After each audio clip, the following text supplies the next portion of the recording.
Please consider supporting us by clicking on the like and subscribe buttons. Your support will be greatly appreciated. Chapter 5. The Two That Carried On. From the early African viewpoint, there was nothing earth-shaking or extraordinary about the establishment of still another cult, the cult of Christian churches. The only thing unusual about the new cults of Christians was that while they disclaimed being of the Jewish faith, they worshipped the Jewish tribal god, the God of Israel. The Christians seemed to be expanding the role of a God who had been concerned only with the Jews as his chosen people to a God of the universe, and thus competing with the African God of the universe, the sun god. The Christians were not really different, even in the central religious beliefs of the African and Jews of the period, and sacrificing sheep, goats, bulls, and sometimes humans for the remission of sins. For while the Christians had given up the slaughtering of animals for offerings, the very cornerstone of their faith was that Jesus Christ, the Son of God, was sacrificed for the sins of man, and that his blood was shed for this purpose alone. Drinking of the blood, wine, and eating of the body, bread, are all fundamental aspects of man's most ancient religion. The spread of Christianity in the land below the First Cataract gained momentum after the destruction of Ethiopia as an empire, including its world-famous capital, the city of Meroe. Such a decline of a fall of a nation, empire, or civilization is never as short or sudden as a date given for the event suggested, in this case 350 AD. Many factors and forces operated over a long period of time before what can be called the Great Age of Black civilization came to a close. How the Black world was being adversely affected by both Asia and Europe may be better understood by a flashback to events following the end of Black rule over Egypt with the close of the 12th dynasty in 656 BC. The victorious Assyrians, you may recall, made Necho, a king from Sais in Lower Egypt, the governor-general, supported by Assyrian garrisons. This Necho was an Asian, but by this time the practice of calling all non-African residents Egyptians had been firmly established so long that it had the weight of customary law. The Afro-Asians had failed to win recognition as the only Egyptians. Whites of all nationalities, though a minority, were often the dominant groups, ruling from their power base in Lower Egypt. Hence the continuing crises between the white Egyptians and the now more populous colored Egyptians. The Black Egyptians no longer counted as a power group north of the First Cataract. So when the Assyrians were finally expelled during the 26th dynasty, 664 to 525 BC, the foundations for permanent white European Asian rule in Egypt had been firmly laid. From this period on, the wars for the control of Egypt were primarily wars of whites against whites. The internal corruption, jockeying for position by the various partisan groups reflected the weakness of the country in employing more and more foreign mercenary troops, especially Greeks. The larger and larger incursions of Greeks and their allies formed the same kind of advance base for a future Greek hegemony as did previous Asiatic peoples.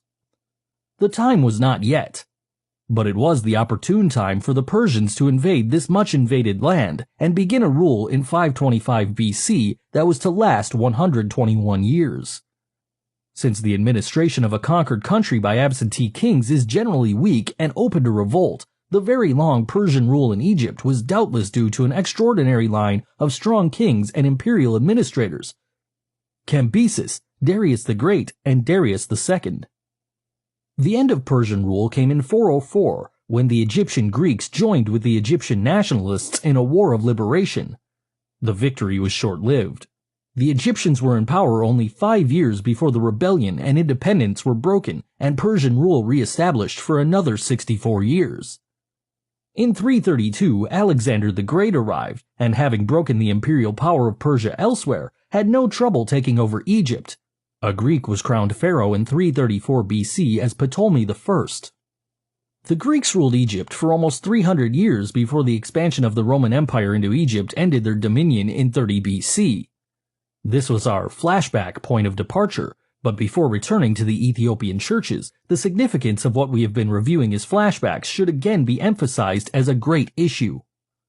For we have been reviewing the last phases of the processes of Caucasianization in Egypt that were so thoroughgoing that both the blacks and their history were erased from memory.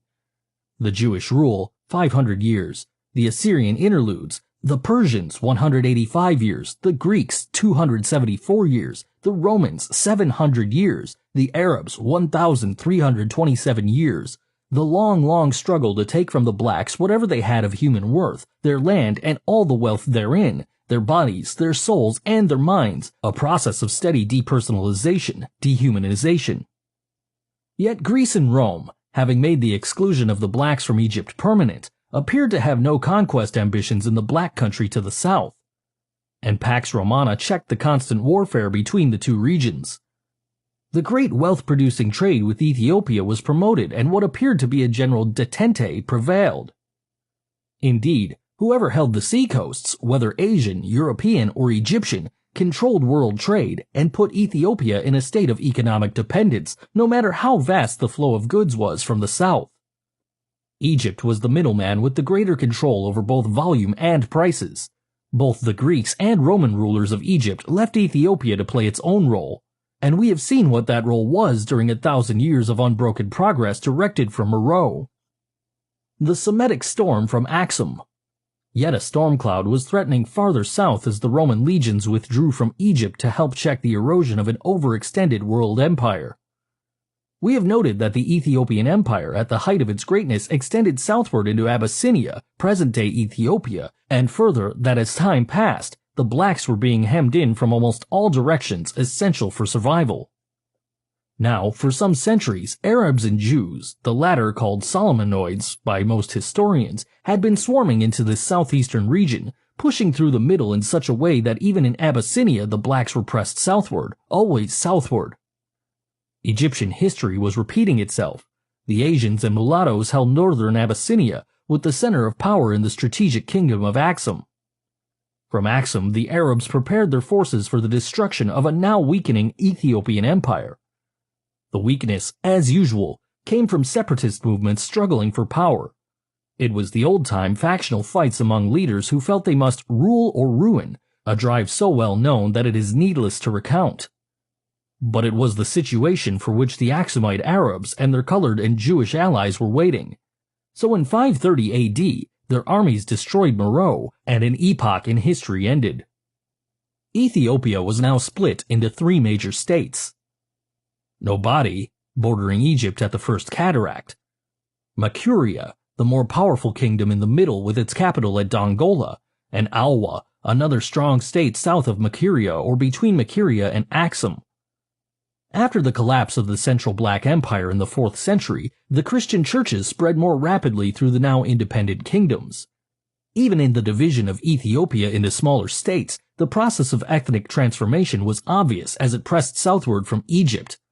Greek and Roman presence had been heavy and marked in Nobodai. Since no one now questioned that Nobodai, Nubia, was Ethiopian, the mixed breed could not be called Egyptian as was the case above the First Cataract.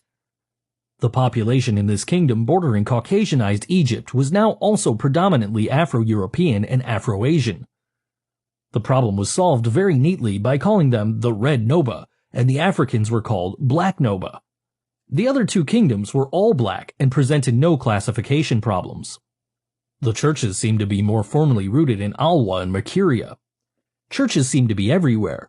There were several in every large town, one in just about every small village, some in rural areas away from villages, and churches scattered over large urban centers, along with those of greater splendor in the cathedral cities, the seats of bishops.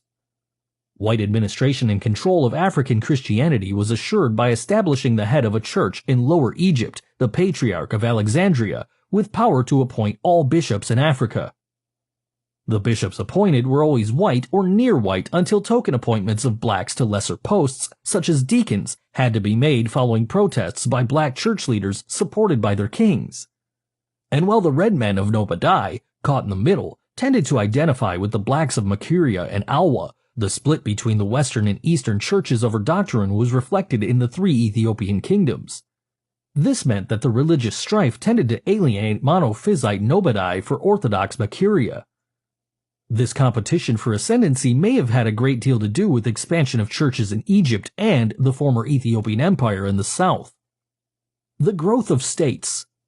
These southern kingdoms also carried on much of the old Ethiopian tradition of rapid reconstruction after destruction, continued the expansion of caravan routes for external trade across the Sahara to the western Black world to offset the Egyptian seacoast monopoly, replacement of vast temple-building programs with equally vast church-building programs, and the continued development of iron industries and better-equipped armies. Egyptian, Asian, Greek, and Roman influence was marked on African institutions in Nobodai, as it was on the complexion of most of the people living in this fringe kingdom. Nobodai, then, is a classic example of external influence on African institutions just as Egypt had become. It is an influence that could be praised to high heaven as the eclectic process of civilization itself, had the Caucasians not resorted to thefts and lies in their vain and ignoble attempts to preempt the whole field of human progress as being theirs and theirs alone. In the 4th century AD, the areas of black power had been pushed out of Egypt down where the kingdom of Makuria formed its borders with Nobodai. Here, the concentration of blacks began, just as though a southward movement of the race was a decree of providence. Here, once again, they took their stand. Here again, even in the lands which were officially Christian, black battle lines had to be formed again for defense. The Axumite-colored Solomonids and Arabs had retired after the destruction of the Black Empire. The more immediate danger was still Egypt. This was true also from the viewpoint of Christendom, for white Egyptian control over the churches reflected the same policies that were to follow through the centuries into our own times. No church sponsored theological schools for the training of African clergy. By thus preventing educational opportunities, they could always maintain that the blacks were simply not qualified for this or that high post. In religion, as in every other field, the system deliberately prevented qualification in order to declare the lack of qualification on the part of blacks in all regions under white control or in all institutions, in this case the church, over which white power prevailed. There were no situations, however, in which some blacks did not override all obstacles and become bishops in either all black or predominantly black countries. In discussing mass migration from Egypt, I hope no one has forgotten the countless thousands of blacks left behind there, in both upper and lower, not only then, but they are there today also, a submerged group. That there were exceptions to this general status has also been emphasized. The people who accept a slave or inferior status in the society as their lot were the kind Aristotle had in mind when he referred to men who were born to be slaves. On the other hand, those blacks who migrated or fought to the death rather than accept slavery were those who were born to be free, the most important point missed by quoting this most quoted passage from Aristotle. It was these born-to-be-free blacks who, as we have seen, not only beat back the enslaving invaders over and over again, but just as many times either conquered their would-be enslavers or drove them back into Asia. The fall of the Black Empire did not mean that the blacks had surrendered. The fragmented kingdoms were still to carry the fight to the enemy, and they were still to fight their way again all the way across Egypt as far as where their ancient city of Memphis once stood. Still others remained in the conquered regions simply because they refused to leave their ancestral homes, come what may. By the 7th century, the blacks had achieved a major goal by incorporating Nobodai with Makuria, and thus re-establishing what had become the recognized boundary between Ethiopia and Egypt at the First Cataract. The precise manner of this amazing achievement is unknown. Did the Black Noba of Makuria overrun the Red Noba of Nobodai? Or was it a union of kingdoms by agreement?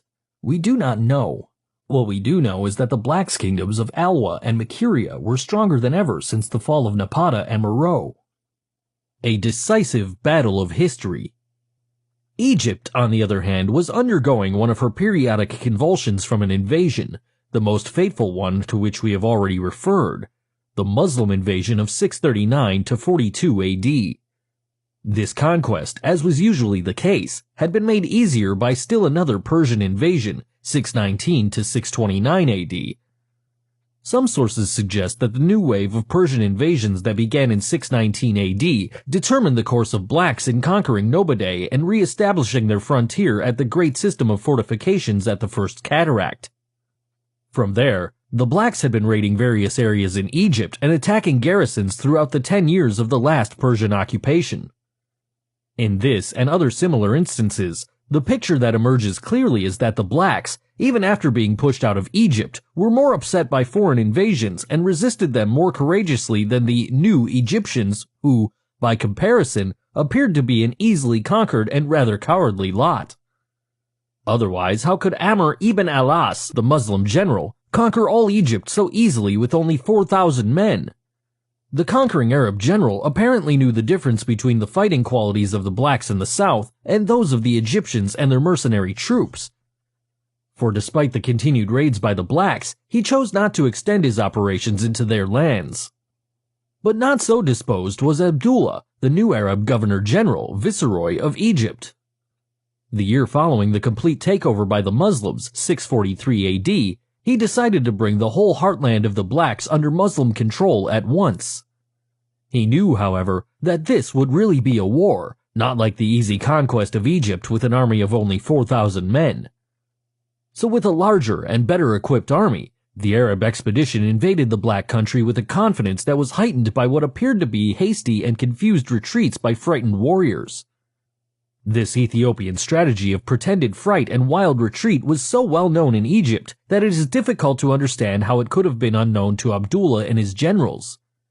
Or had this too, like everything else that was African, been blotted from memory? If so, for once they were going to pay dearly for ignoring an African invention. For they were allowed to advance deeply into black territory before 100,000 retreating and frightened blacks turned in frontal and flanking onslaughts that almost completely wiped out the entire Arab army. An Arab historian of the period felt compelled to admit that it was the most devastating defeat ever suffered by an Arab army. There were other eyewitness reports from the scene of the battle dealing with the remarkable training and dashing courage of the black forces with the king of Makuria in personal command. Those were the days when king meant leader. The leader led from the front and not from some hill miles away from the fighting. This immediate presence of their leader in the midst of danger with them may have had much to do with the courage and expertise of the African soldiers. The units that amazed the ancient world that memorable day between the First and Second Cataracts were bow and arrow corps. They were so skillfully trained that they could aim their arrows at the eyes of the enemy and shoot with unbelievable accuracy. For reasons which by now must be obvious, this battle not only does not appear as one of the decisive battles of history in any of your history books, but it is not even mentioned.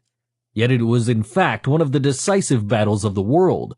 The defeat of the hitherto undefeated Arab forces was so disastrous that it took them 8 years to recover, reorganize, and regain the necessary courage to attack the blacks again, and thereby avenge that awful defeat and almost annihilation on the plains of Makuria in 643. This African victory, furthermore, delayed the Arab conquests in the Black South and spurred the development of subsequent events in both of the southern kingdoms. In 651, the Arab viceroy of Egypt decided that he had the unbeatable armed might and was ready to avenge the disaster of 8 years before and bring the blacks to their knees in the process. The Arab generals proceeded boldly but cautiously in order to avoid the traps and surprise tactics of the black generals, considerations which arrogance probably caused them to ignore before. Yet the same African strategy was used. They were allowed to invade the Nubadian state in depth with only token opposition. Hell broke loose only when they crossed the former Makurian border, before the union of the two kingdoms, and headed for the capital city of Dongola. However, the Arabs captured it and destroyed all of the principal public buildings, including the great cathedral. They had brought along huge catapults for the express purpose of razing all brick and stone edifices that were the pride and glory of black civilization. With the fall of their capital city, the seat of government, the blacks were expected to surrender. But King Kalidosos, the African leader, and his generals had no thought about surrendering or any doubt that they could defeat the Arabs again. The spirit of their decisive victory over the Arabs in 643 still fired the black armies. So the king withdrew from his burning capital only to regroup and plan strategies for a no-surrender war. As the fighting continued with increased fury on both sides, it became clear to the Arab generals that victory over the blacks could never be won on the field of battle. Again, their previous defeat by the blacks was still playing a determining role in Arab-African relations. So an armistice was declared, and a treaty of peace was signed by the now undefeated equals, Abdullah for Muslim Egypt and Kalidosos for the Christian kingdoms of Ethiopia, Makuria, and Alwa. The Arabs had in fact lost the war. For with carefully trained and overwhelming forces filled with vengeance for the previous disaster, they were still unable to defeat the blacks and bring their country under Muslim control. The historic significance is twofold. 1. The psychological effects of being defeated by the blacks twice on broad national fronts caused the Arabs to adopt a peaceful relationship with these countries that lasted 600 years. 2. The treaty included provisions that were the basis for the expansion of slavery and the peaceful conquest of the Sudan. Goals which could not be achieved directly on the battlefield were to be achieved indirectly by Arab traders and Muslim missionary brotherhoods. In a previous discussion, I wondered out loud whether the black race is lacking in one quality that seems to distinguish Caucasians and explain the reason for their long domination of the earth. Their deep concern about their posterity, the future role and welfare of their white offsprings to the farthest unborn generation. Their plans and policies for today's world are often based on expected outcomes centuries hence. The blacks as a race, on the other hand, have been so split up and preoccupied with current problems that they seem to have lost this deep concern about the future of their descendants. This matter calls for serious reflection, particularly on the part of the blacks in their relations with long-range planning whites. For from the earliest times, and in almost every period of history, we find the whites carefully developing plans for future results none expect to see realized in their lifetime. And so it was here in the Sudan in 652 AD when the peace treaty between the Arabs and blacks was signed. First of all, the Arabs had to make their failure appear to the world as a victory of some sort. So the conquerors, Bakht, was an important provision in the treaty, an annual tribute to be paid to them. The terms called for the delivery of 360 slaves near the frontier annually and 40 extra slaves as a gift to the Egyptian viceroy. In order to induce the Ethiopians to accept what at first appeared to be a tribute, in fact, the Arab leaders presented it as a treaty of trade and commerce, agreeing to pay in exchange wheat, barley, and wine at a value in excess of the gifts by the Africans. More important than this, however, was the provision for building a great mosque in the restored Dongola and allowing Arab traders in only as traders, not settlers. Since it was a treaty between equals, the provisions of the treaty were reciprocal. Black traders could operate in Egypt and have a church on the same terms. Even if the Africans had not known that the Arabs in Egypt were busily converting churches and temples into Muslim mosques, there would still be no occasion for building a church for their traders in Egypt. They had no long-range plans for the eventual control of Egypt through the trade and religion routes. But the Arabs did have such a plan for the eventual conquest of the Sudan through mosques and traders. The Caucasians, unable to conquer the blacks directly, were contented when they had set in motion the process of gradual infiltration and expansion that would eventuate in a victory even though it was to take 600 years. And I am saying that the blacks seem not only to have lost the grand vision of the future, but also what should have been the unforgettable lessons of their past.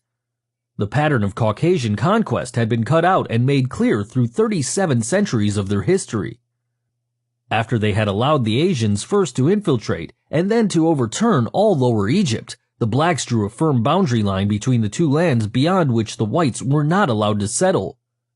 Those were the days when the Africans were not so trusting that they were unable to perceive that the Caucasians are eternally restless until they are the masters in every situation whatsoever. They were therefore barred from settlement in Black Upper Egypt until Narmers and Menes united the Lower and Upper Egypts. If there ever was a Pyrrhic victory in history, it could not have been more disastrous than that of Menes over the Asians in 3100 BC, for the decline of black civilization not only in Egypt, but throughout Africa, can be traced to that period, despite all of its monumental achievements afterwards. The termites of its destruction, slow but steady, had been let in under the laudable dream of black-white brotherhood. The long, drawn-out process of penetration and eventual domination was both visible and invisible. Yet from these tiny footholds in the Asian population grew and grew until the blacks were not only outnumbered by Asians, but also overwhelmed. Substantially, the same scheme was followed in every black city, town, and village throughout Egypt. The record of the 5,000 years that ended with the European conquest of the whole continent in the 19th century shows that every African state remained relatively secure and independent as long as it maintained a strict policy of excluding foreigners from settlement within its borders, and that same record makes clear that wherever this policy was abandoned and whites were admitted under any pretext whatsoever, the eventual doom of that state was certain. The single point that is being made in all this is that King Kalidosos and the other black leaders already had, as early as 652 AD, 37 centuries of this record before them when they allowed the Arabs to establish a permanent base of operations in their land. They ignored the record, as other black leaders were to continue to do until Muslim Asia and Christian Europe swept the continent and left the whole black world prostrate at their feet. In the 7th century, this tragic outcome was still far away. The fall of Meroe and the breakup of the Ethiopian Empire into kingdoms did not check the flowering of black civilization in these states. Indeed, Makuria and Alwa seemed determined not only to maintain the ancient tradition of progress, but to overcome the imperial breakdown by pushing forward more aggressively than ever on all fronts. The 600-year détente with the Arabs in Egypt was a period of such reconstruction and progress that the criticism made regarding the leadership above would seem to be unjustified unless viewed from the long backward perspective of history. Even church and cathedral building expanded from this center of black culture over the western regions of Chad and the adjoining states. The limited excavations have revealed this much. Future archaeological work may reveal whether the Ethiopian Empire in its heyday extended westward to the Atlantic Ocean and the Gulf of Guinea. It was a great surprise recently to find buried structures in the Chad region similar to those in the heart of the empire along the Nile. Black Makuria. Between 700 and 1200 AD, Makuria was more empire than kingdom. It was organized into 13 major states with a sub-king over each and the king of kings over all. The traditional African council was the final authority no matter how powerful the king might seem to be. The great and colorful parasol of the king of kings had to be wider than those of the divisional kings, and theirs were larger than any lesser officials. Cyriacus was the king of kings in 745 when Omar, the governor of Egypt, stepped up the persecution of Christians in Egypt in what amounted to a Muslim holy war, destroying churches or converting them into mosques and even putting the patriarch in prison. Since the patriarch in Egypt was the head of all Christian churches in Africa, the Africans regarded this latest onslaught against the churches as an insult as well as a breach of the peace treaty, now almost 100 years old. Strangely, the Muslims made Lower Egypt the area of greatest church destruction. When the arrogant Omar ignored all protests and pleas, the African king headed an army of 100,000 men and marched on the Arab center of power in Lower Egypt. The governor of Egypt quickly freed the patriarch and promised to leave the Christians and their churches alone. Cyriacus accepted these assurances and withdrew his army from Egypt. It was during this period that an extensive body of church literature developed in the African language, and the remarkable pottery industries were expanded. Painting, like writing, was stimulated by the church, just as had been the case in temple art. Mining was a principal source of wealth, but agriculture was the basic national activity, and there is evidence of the people's battles with the encroaching deserts. They followed the system of the Mother Empire and overcame certain arid areas by developing the system of terrace farming that was irrigated by water wheels constructed for high places. They were successful enough to produce a surplus of agricultural commodities for export trade.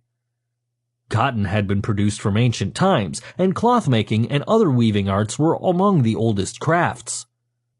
That glass was made is certain, but the extent of this enterprise is not indicated by the archaeological findings. The reports of Arab scholars on the cities of the blacks during these early centuries are significant for two important reasons. The first is that, like the European explorers, geographers, and others referred to earlier, they were not concerned with writing African history, and nothing could have been further from their intentions than glorifying the achievements of the blacks. But their mission was to make factual reports on the conditions and exploitable possibilities of Africa to their home countries. Such reports would be the basis for future penetration, exploitation, and conquest. The second highly significant fact about the accounts of Abu Salih, Ibn Salim, and other scholars between the 7th and 15th centuries AD is that, unlike the case of Egypt, none questioned either the greatness or the origin of this black civilization. It was so clearly all African that it did not seem to occur to these Arab writers that any other position was tenable. Those familiar with the traditional African religion might question whether Christianity was in fact external to Africa. In any case, the beautiful churches they saw spread over the land of the black gods had become almost completely Africanized for those gods. The prosperity of the Arab visitors reported the magnificent stone and brick palaces, temples, churches, cathedrals, wide avenues lined with palm trees, government buildings, public baths, water supply systems, beautiful gardens, countless craft industries, huge farms with extensive pastures where camels, horses, oxen, cows, sheep, goats, and pigs could be seen grazing lazily. All this was reported as messages with an unwritten message. Such is this black paradise, brothers of Islam. Come. The prosperity in this center of the black world represented one of the last great epochs in the history of the blacks. If near the final, it was also one of their finest hours on the stage of human progress. Here, the measure of a people's genius could be taken without speculation. Here, the message of the blacks who was wrought in stone and iron for the succeeding generations of blacks who were to lose their very identity in the blood and tears of unbroken oppression. The Arab scholars were properly amazed at a way of life so superior to that in their own homeland. It was something to be amazed about, for there were not only public baths, but public latrines, drainage, and central water systems. But the most remarkable evidence of prosperity and progress was reflected in the advanced standard of living among the masses. The massive brick-making industry had led to homes of brick and stone in cities, towns, and villages, brick houses and larger houses for the great common people. In the 8th century, this was something for the visiting Arab scholars to write home about. It would be something to write about anywhere in this last part of the 20th century. The Arab hordes. However, they really did not need to report all of this, so well was it already generally known. The treaty barring Arab settlement in the all-black countries had been ignored from almost the beginning, and certainly treated as non-existing after the death of Kalidosos. The Arabs came in steady streams year after year, but in an inch-by-inch system over widely scattered areas that appeared not to cause immediate concern. But they came in unchecked, and alarming waves when the great schisms in Islam led to bloody wars in the Arab world. The character of the refugee movements out of Arabia and other Arab centers of power depended on what sect had captured the caliphate. Let the record show, therefore, that all the Arabs that swarmed into Africa across the Red Sea and Indian Ocean were not bent on either conquest or domination. Countless thousands were fleeing there for refuge, fleeing for their very lives.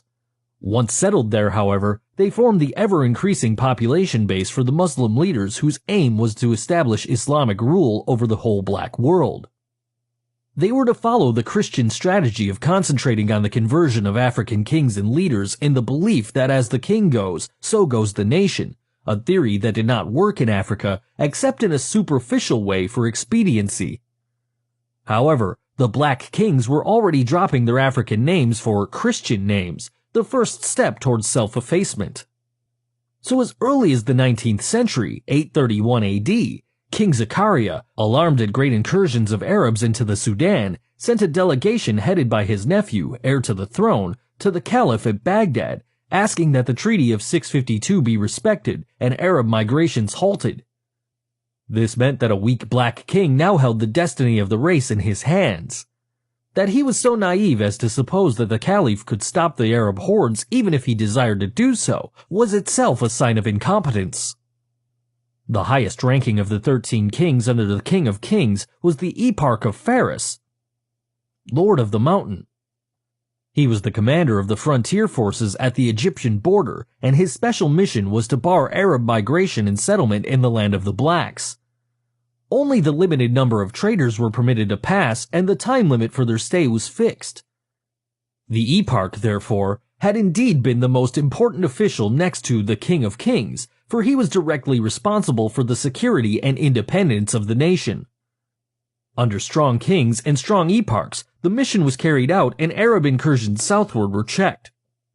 That was long ago now. The Arabs had been passing the Lord of the Mountain and his garrisons for so many decades that by the 9th century, Arabic was being generally spoken below the First Cataract. How slavery came to be confined to blacks alone. In the latter part of the 13th century, David, king of Makuria, seeing no other way to forestall Arab occupation of his country, stepped up his raids in Upper Egypt.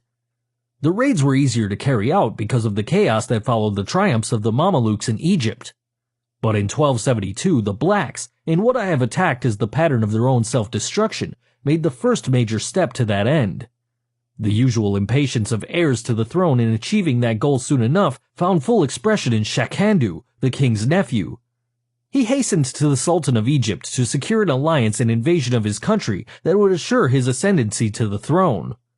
The Sultan had every reason to grasp this wonderful opportunity handed to him by the blacks themselves, not only to even scores with them, but also to create more certain conditions for Mameluke homogeny over their land. Moreover, the African king had not only been raiding Egypt with impunity, but he had denounced the Treaty of 652 and refused to pay the Bakht. Sultan Baybars, therefore, did not hesitate. He organized a strong invading expedition with Shakandu at its head and entered the Black Land.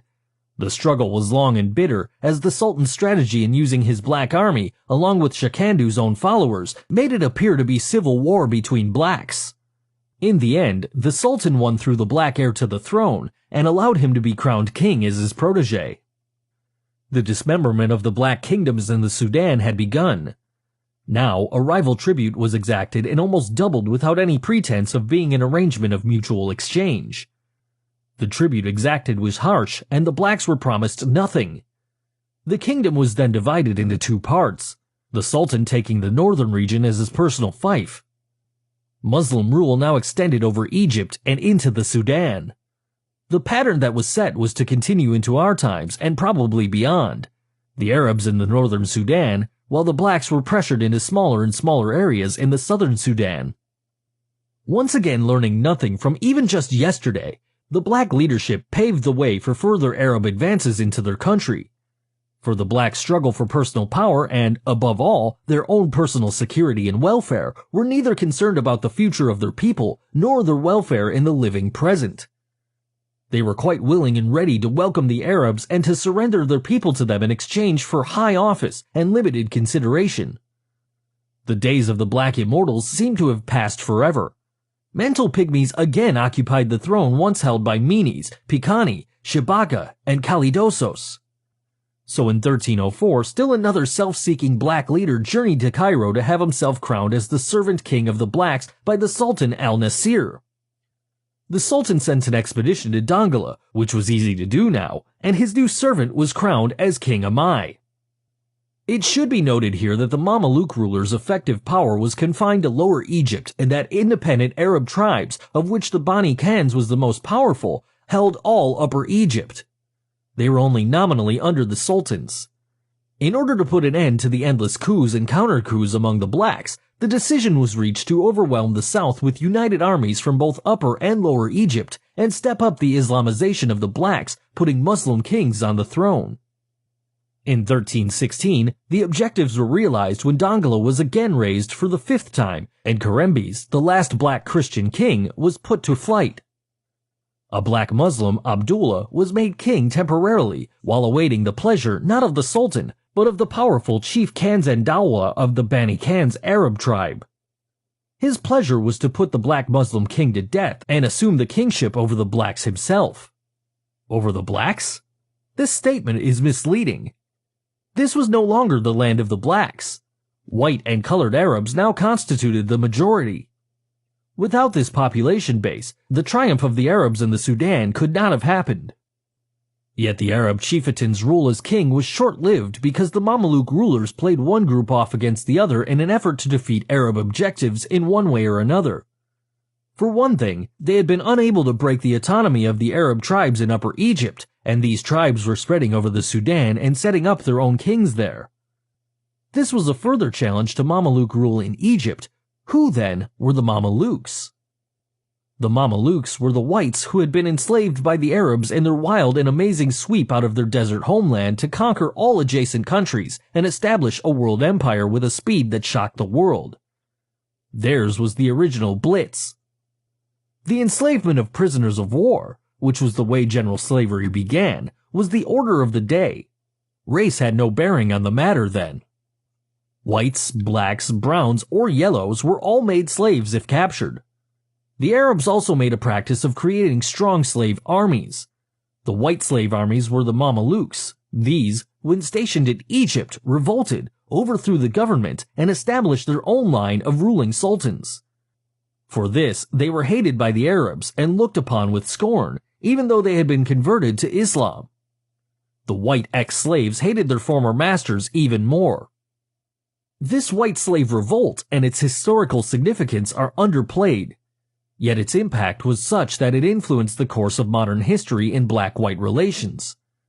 The effect of that revolt on the black world was tragic, for the murderous onslaughts of the white slaves against their erstwhile masters so shocked the white world that the general enslavement of whites ended forever. On this, the record is clear. White slavery ended after the Mameluke Rebellion. Thereafter, Black Africa became the exclusive hunting ground for slaves, a situation made easy by the developments outlined in this work. All the theories of inherent black inferiority stemmed from the urgently felt need to justify the success in confining slavery to the African race. The answer to the riddle of the centuries can be traced right here, for that great change in human history when only blacks were enslaved led to the general degradation of a whole people. The way was now both open and easy for the relevant branches of science and scholarship to proclaim theories on the inherent inferiority of the blacks. Far worse than this, since black populations were everywhere under white control, they could actually be forced into inferiority by a dehumanizing program silently structured in all institutions and phases of white national life. The blacks are the immediate victims of those diseases born of poverty and planned deprivation, undernourished and diseased mothers carrying and bringing into the world babies who are both physically and mentally handicapped even before birth. Among the many other outcomes from confining slavery to the African race that will be stated at this point was making the very word black anathema, something evil, undesirable, or just plain bad luck whenever applied. The Mameluke Sultan sent another expedition in 1323 to put the African king, Kerembes, on the throne again after his brother deposed the Arab king and himself died a few days later. The coups and counter-coups still seem to be endless, and not at all the presupposed political phenomena characteristically confined to the blacks. Therefore, as soon as the Mameluke forces withdrew from the south, Kanz al-Dawla returned, overthrew Kerembes a second time, and became king again. Meanwhile, another strong Arab tribe, the Guhena, had been pouring into the Sudan in such great waves that they rapidly became the dominant Arab group below the Second Cataract. The kingdom known to history as Makuria was no more. It was the kingdom that, together with its more southern neighbor, battled to maintain and expand the glorious civilization of the motherland for another 1,000 years after the fall of the imperial city of Meroe. That's why it was close to the 15th century before a Ibn Khaldun or anyone else could report that the Guhena Arabs were the complete masters of the land of the blacks from the First Cataract to the highlands of Abyssinia. The history of Black Egypt had been repeated in the Black South.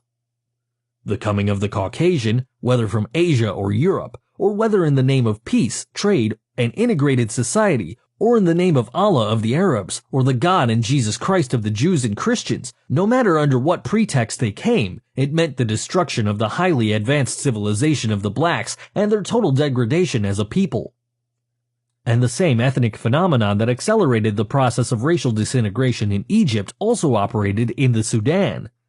This was, simply stated, the widespread sexual activities on the part of Arab men and black slave girls, the outcome of which was a new breed of Afro-Arabs, the same sexual process that produced Egyptians as a nationality group neither Asian nor African. In the Sudan, Arabization and Islamization had another outcome. Not only did the Afro-Arabs consider themselves Arabs and bitterly resented being called Sudanese or black, but thousands of the jet black, unmixed Africans insisted on being classed as Arabs. They still do. This fact was settled beyond question during my field studies in the Sudan in 1964. This fact also confuses and frustrates the black world both in and outside of Africa. For who now are our African brothers? And now, Alwa. With the capture and control of the biggest remaining kingdom of the Ethiopian Empire completed through peaceful infiltrations and waves of Arab refugees covering centuries, the triumphant Arabs were not disposed to follow the same long drawn-out procedure in taking over the last key kingdom of the formerly Black Empire. This was Alwa. The Arabs decided on a full-scale war against this last citadel of black power in the southern Sudan. Although Makiria was most in the spotlight of the wars against the Arab incursions, she was ably supported by Alwa. Makiria had to carry the brunt of the burden because it was right next door to the enemy, and it alone had the awesome responsibility of holding the floodgates above the first cataract through which the Arab tides ebbed and flowed. Meanwhile, Alwa, with ruins of the imperial cities of Napata and Meroe in its very midst, had a more direct responsibility for restoring and maintaining the glories of a black civilization that had refused to die with the fall of the Ethiopian Empire 1,000 years before. So Alwa had replaced Meroe with its beautiful capital city of Soba, and had developed its other towns and cities along such advanced lines that foreign writers never failed to comment on the architectural designs, the wide streets lined with palm trees, the spacious homes, and in fact all of the things they had observed in Makiria. The thriving industrial crafts, large-scale cattle raising, a surplus-producing agriculture that kept alive an export trade in dates, wheats, and gari, cotton fabrics, and other produce not easily perishable, and an efficient administration, a strong army headed by formidable cavalry regiments. Alwa had made its defense system more secure by maintaining more walled towns and cities than Makiria. These walled places were rebuilt primarily as centers of refuge against the constant Arab slave raids. Now they were to serve as freedom's final bastions of defense against local enslavement. Alwa was ready for what everyone knew was its last war as a nation. For the Arabs had formed a great confederation of its feuding tribes. These, while perpetually at war among themselves, could always be counted on to unite quickly against non-Arab and non-Muslim peoples. Before the united Arab armies entered Alwa, the black leadership had ordered a general evacuation of the country by all women and children and the aged. The men, warriors all, remained to face the foe. It is not known whether the traditional black women's army corps existed in Alwa. In any event, the Arabs did not find, and indeed did not expect, the conquest to be easy. They knew well the courage of the blacks in battle, and their unwillingness to surrender even when defeated. So they had to take Alwa city by city, town by town, village by village, hill by hill, and bush by bush. The blacks had built a high order of life that they were fighting and dying for. This they did nobly on the plains of Alwa in 1504, while their people, some never to be seen again, joined other countless thousands in the great migrations towards East, West, Central, and Southern Africa. The Surprise Kingdom. During the same period these two black states were being destroyed, the history of the rebirth of destroyed African states was being repeated just beyond their borders by migrating Africans who had decided to make another stand in the very midst of death and danger. These blacks were called the Funj people. They gathered in strength and with consummate daring, quickly formed a new nation the very year Alwa passed from the scene as a state. Under the leadership of the strong king, general, and statesman Amara Dunkus, they established their capital at Sennar on the Blue Nile, and at the very outset they assumed an aggressive stance that put the world on notice that black power in Africa had not yet been completely destroyed, and that another fighting state had emerged from the ashes of those that had just been destroyed. Indeed, the Funj state arose with a suddenness and proceeded with policies and programs so daring it shocked both the Arabs and the now encroaching Ottoman Turks. The latter, after overthrowing Mamluk rule and taking over Egypt, quickly built and expanded defensive fortifications against possible Funj invasions. For these blacks had turned the tables of history by annexing and bringing under control the Arab tribal states in the lower Gezira region and the areas around the present Khartoum. The Funj king appointed an Arab as his governor over Arab provinces, establishing the Arab status of tributary vassals by giving the office of governor an African title. All this proved to be just too much for our Western historians. Characteristically, and even today, they refer to the Funj as a mysterious people, wonder from whence they came, and they debate, with the usual air of deep scholarship, whether or not these blacks of the Funj kingdom were really blacks. When it is suggested that they probably came from the East, It is a repeat of the overworked canard that plants the idea that all such people must have come from Asia. In his recent Modern History of the Sudan, P.M. Holt concludes that a righteous investigation of the problem of Funj origins has yet to be made. Why is there a problem? And what is the problem if there is one? Both questions are integral parts of the great issues in this work. They have been rather fully answered in different contexts. As to this particular case, therefore, the problem of Funj origins is a problem for Caucasians only, with the possible exception of those Negro scholars whose skewed vision of reality is through the eyes of blue. People not concerned with the distortions of history, but desire the truth about the past as honestly as it can be determined, will have no difficulty in understanding that the people who were called Funj were one of the uprooted and countless groups we have been describing, driven from one place and reorganizing to settle in another until uprooted again and again, and resettling and rebuilding again and again, on and on until the Europeans swept the whole continent and afterward. Some wandered to the utmost parts, as stated over and over, and some, like the Silaks, who built the Funj kingdom, did not leave their general region. If they came from the east, it was from the east bank of the Nile. In the interest of trade and foreign commerce, Funj kings, as many African kings were to do later, began to accept Islam and take the Arabic title of sultans. Thereafter, writers called the kingdom the Funj Sultanate. In this matter of commercial activities, it should be specifically noted that in early times, the blacks equaled the Semitic peoples in their interest and drive in the fields of finance, industry, and foreign trade. All over Africa, there were whole societies that were distinguished and even enjoyed fame for their skill and success in one of these business fields. That interest and drive in large-scale economic endeavors were generally lost along with other institutions that had been the basis of their advanced culture. This was the major tragedy in the history of the blacks, and one about which they have not even yet been fully awakened. Funj, or Silak traders, roamed far and wide in the great game of buying and selling. The continued prosperity of the country depended largely on their selling activities in neighboring states, in Egypt, and over the all-important caravan trade routes to distant lands. This trade was the forceful stimulus that kept the people at home busy and happy in producing the necessary surplus in agriculture, mining, and in the craft industries of various kinds. Having become Muslims, if only in name, the Funj merchants were readily received everywhere in the increasingly Islamized world in Africa and Asia. The fact that they came from a proud and warlike state may have had more to do with the deference shown them than the fact of their being Muslims. Non-Muslim Makuria and Alwa had a most flourishing trade with the Muslim world. Their traders had also been received with respect and honor by the Arabs. It is ironic that one has to be a fighter to command greater respect. Unlike Makuria and Alwa, the Funj kingdom did not resist Islamization, but welcomed it.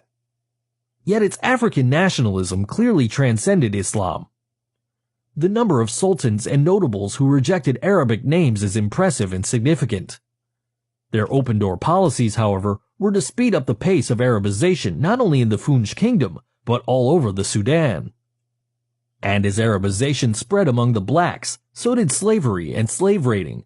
The Arabs' insatiable and perpetual demands for slaves had long since changed slavery from an institution that signaled a military victory by the number of captured prisoners to an institution that provoked warfare expressly for the enslavement of men, women, and children for sale and resale.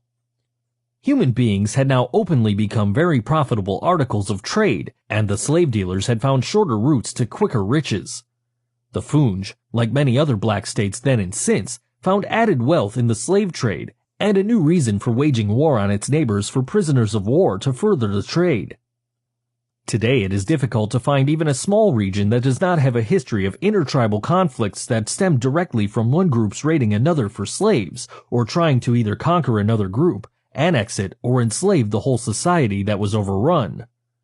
The Funj, then, is just another example of a role played by the blacks that not only guaranteed their own damnation, but also made the reunification for nationhood or anything else a most difficult undertaking. The difficulty becomes impossible of solution when, as soon as the yoke of white oppressors has been removed, the descendants of former black oppressors come forth as the rightful rulers as before, just as though nothing at all had happened to change the overlord status of their proud slave-selling ancestors. The Funj kingdom, because of its Muslim shield and war-making machine, survived as a black state in what otherwise would have been an impossible environment for 300 years. These centuries were characterized by all the ups and downs, internal power struggles, coups and counter-coups that beset other states. Sometimes an Arab dynasty ruled, sometimes it was an Afro-Arab line, and at other times, most often, it was a black dynasty, or what the Arabs called the Hamaji. The end came at the beginning of the 19th century when the Ottoman Turks began their reign of terror in the Sudan with the seizure of Sennar by Muhammad Ali, the same Muhammad Ali who was the greatest murderer of blacks that ever set foot on the African continent. His massacre of men, women, and children was on such a scale that even the white world protested. A brief summary of the history of the three black states we have mentioned would be much longer than what we have said about Makiria, Alwa, and Funj. Recounting the details of their history was not intended. Rather, the case study approach is being used, as announced in the preview. Each of the states is presented as additional and more concrete documentation of the positions I have taken, often in what might appear to be overly generalized declarations. In each case, beginning with Egypt, the main focus was on the significant data of the history of the black people, and not on the great masses of equally interesting details which were not needed. A few more states will be presented as further illustrations of all that is being said in connection with the history of the African people. We started in the heartland of the race, where its history clearly extended from the Sudan over Egypt. The antiquity of black civilization, the amazing heights it reached before recorded history, the early problems of Asian invasions, amalgamation and the new breed, the colored Egyptians, Caucasian penetration into royal black lineages, the increasing pressures on the blacks and their southward migrations, the Afro-Asian wars, the blackout of black history in Egypt, the long drawn-out process of Caucasianization in Egypt as it was de-Africanized, the withdrawal of the Ethiopian border to the First Cataract, the concentration of the blacks below that line, the confusion of black history through the confusion of names, colors, and dynasties, integration and amalgamation of brotherhood myths, the Great Black Migrations, the splitting up of states and languages and their role in the decline of black African civilization. All of these historical factors were set forth before the final collapse of the Ethiopian Empire in the 4th century AD, and before we began the analyses of the three children states that were born as their imperial mother passed, bequeathing to them her own deathless spirit to carry on. The main characteristics of the history of the blacks are reflected in those states. Building an advanced system of life, then having it destroyed, building again, destruction again, migrating and building somewhere else only to be sought out and destroyed again, moving, always moving, rebuilding and moving again and again, countless thousands giving up the struggle as utterly hopeless, internal strife increased as external pressures and threats to existence increase.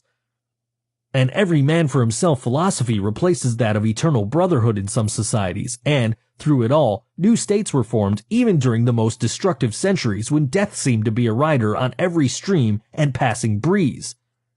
New states trying to restore yet once again their lost civilization, their written languages, their forgotten arts and sciences, the organization and study of their oral history that had come down unbroken in its main outlines from generation to generation, and the chance to remain in one area long enough to live once again under an African constitutional system that is unrivaled by that of any people. These efforts were still being pushed in every region of the African continent, long after the undermining operation had been set in motion to pave the way for the conquests by Europe. The Africans were still rebuilding their own civilization when that of Asia and Europe was imposed. Please consider supporting us by clicking on the like and subscribe buttons. Your support will be greatly appreciated.